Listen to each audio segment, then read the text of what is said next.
Saudara Angkatan Laut Iran merilis rekaman pada hari Senin waktu setempat di mana rudal dan drone milik mereka ditargetkan ke pangkalan militer termasuk kapal milik Amerika Serikat. Rekaman menunjukkan serangan dilakukan oleh Angkatan Darat Iran dengan menggunakan drone serang dan rudal. Jelajah yang dilancarkan ke sistem komunikasi, depot penyimpanan bahan bakar, baterai pertahanan udara Patriot, menara kontrol dan persediaan amunisi milik AS di Kuwait. Serangan ini dilakukan menyusul adanya agresi berulang yang dilakukan Amerika ke Iran. Secara terpisah, Angkatan Laut Iran juga melancarkan serangan ke arah kapal Angkatan Laut AS. IRGC mengklaim telah menargetkan pangkalan Amerika Serikat di Bahrain dan Kuwait.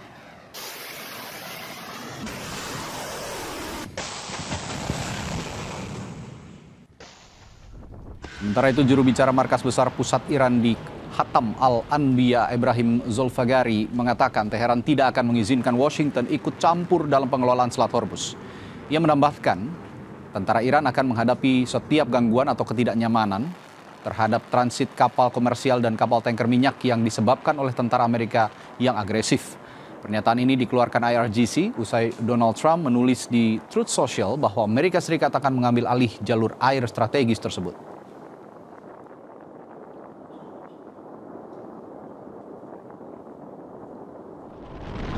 Di satu sisi, militer Amerika Serikat pada Senin mengatakan akan memberlakukan kembali blokade terhadap lalu lintas maritim yang masuk dan keluar dari pelabuhan Iran mulai pukul 16 waktu setempat pada 14 Juli atas perintah Presiden Donald Trump.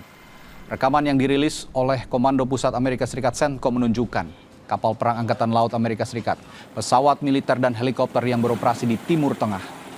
CENTCOM menyatakan akan memberlakukan blokade terhadap kapal-kapal yang berlayar ke atas dari pelabuhan dan wilayah pesisir Iran. Sementara Amerika mengizinkan pelayaran komersial lainnya untuk terus berlayar melalui perairan regional selama tak melanggar aturan blokade.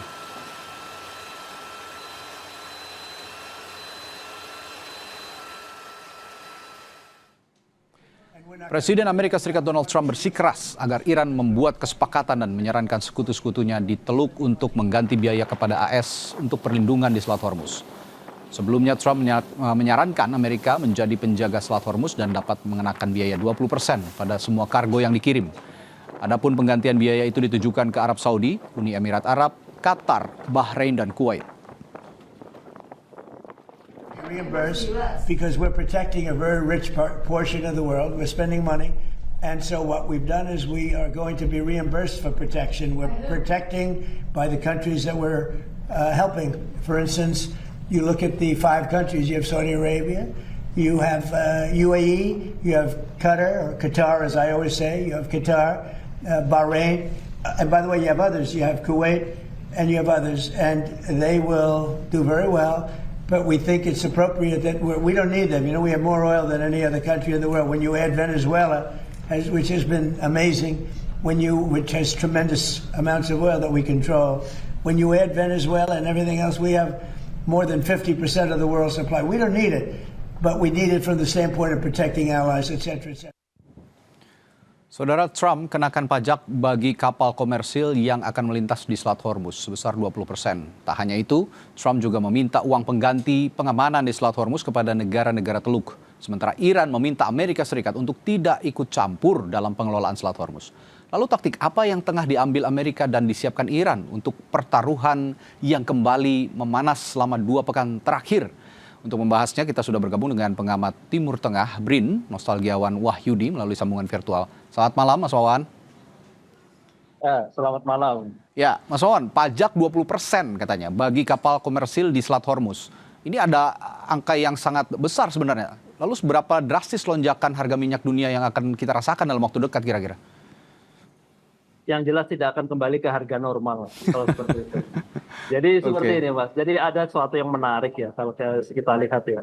Jadi dulu semua dipertaruhkan hanya untuk membicarakan nuklir Iran ya. Yeah.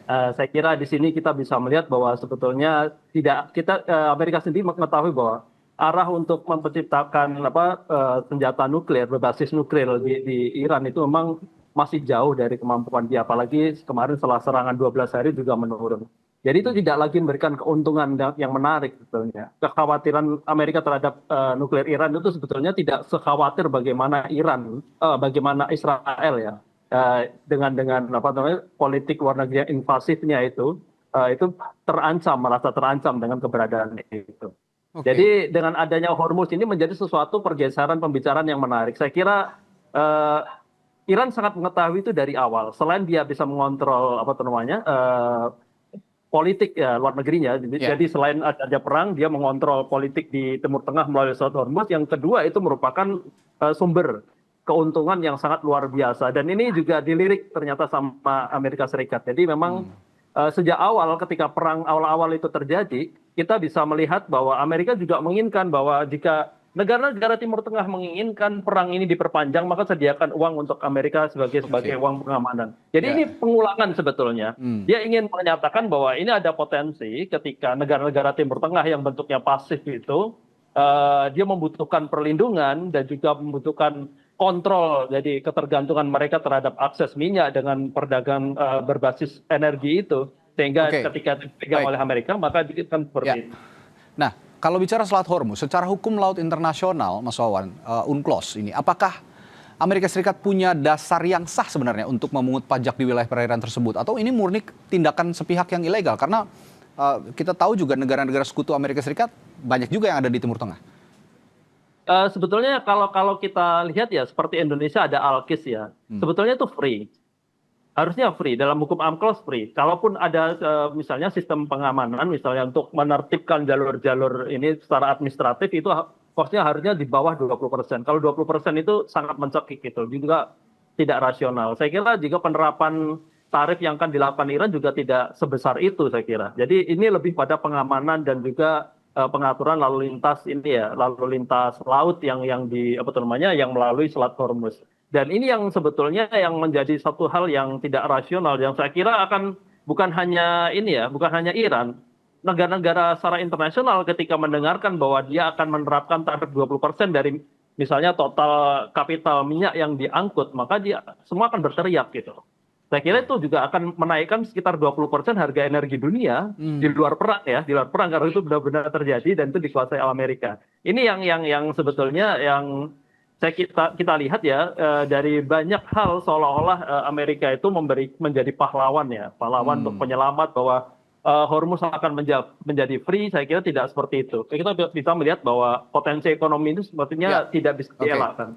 Ya, tadi Anda sudah menyinggung Mas Wawan bahwa Donald Trump kan menuntut uang ganti pengamanan kepada negara-negara yang ada di Teluk. Nah, kira-kira ini apakah tanda berakhirnya era sekutu strategis dan berganti menjadi hubungan nasabah dan penyedia jasa keamanan itu bagaimana? Jadi seperti ini, kita tidak menafikan ya bahwa Amerika sekarang mengalami defisit anggaran ya. Dalam arti kita pengeluaran mereka di bidang keamanan ketika terlibat dalam perang ini menjadi tidak rasional bagi APBN mereka. Dalam arti ketimpangan ini benar-benar terjadi. Bukan hanya itu, Amerika juga memiliki kepentingan untuk memulihkan persediaan misalnya rudal balistik yang kemarin serangan beberapa waktu ini ya, yang sebelumnya mencapai 100 serangan, sekarang 140 itu sudah menguras sebetulnya. Juga sistem pertahanan udara ya, yang lain sudah menguras sistem rudal-rudal Amerika itu sudah lebih dari 50% pada bahkan ini. Dan itu membutuhkan selain waktu juga dana yang sangat besar. Karena kita mengetahui berbeda dengan sistem balistik Iran yang masih memanfaatkan rudal-rudal yang lama, sedangkan yang AS itu sangat berbiaya tinggi. Sangat tinggi, dan ini yang ketimpangan ini yang terjadi secara rasional. Saya kira ketika Amerika ke sana dan dia menyadari bahwa ketika mereka datang ke Hormuz ingin menjadi pahlawan untuk menyelamatkan Hormuz, sebetulnya itu bukan kepentingan langsung Amerika Serikat. Itu karena itu yang menyebabkan mereka rasional lah mereka untuk mendapatkan tarif itu, karena sebetulnya dilindungi sekutu mereka seperti itu, yang kaya-kaya akan minyak kan, itu yang menjadikan keirian. Tapi seolah sepertinya Amerika Serikat ini lupa bahwa negara besar selain Amerika Serikat ada Tiongkok juga dan Rusia. Nah, jangan-jangan nanti kebijakan transaksional Trump ini justru akan menjadi karpet merah bagi Tiongkok dan Rusia untuk menawarkan perlindungan keamanan yang lebih murah bagi negara-negara di Arab. Ini yang menarik sebenarnya masih wait and see. Dua negara ini yang saya sebutkan, Rusia dan Tiongkok, untuk bermanuver di tengah memanasnya terus konflik antara Amerika Serikat dan Iran. Baik, terima kasih perbincangan yang menarik, Mas Nostalgia. Nostalgiawan dari BRIN. Kita jumpa lain waktu. Selamat malam. Sampai jumpa, Mas. Selamat malam ya, sama-sama.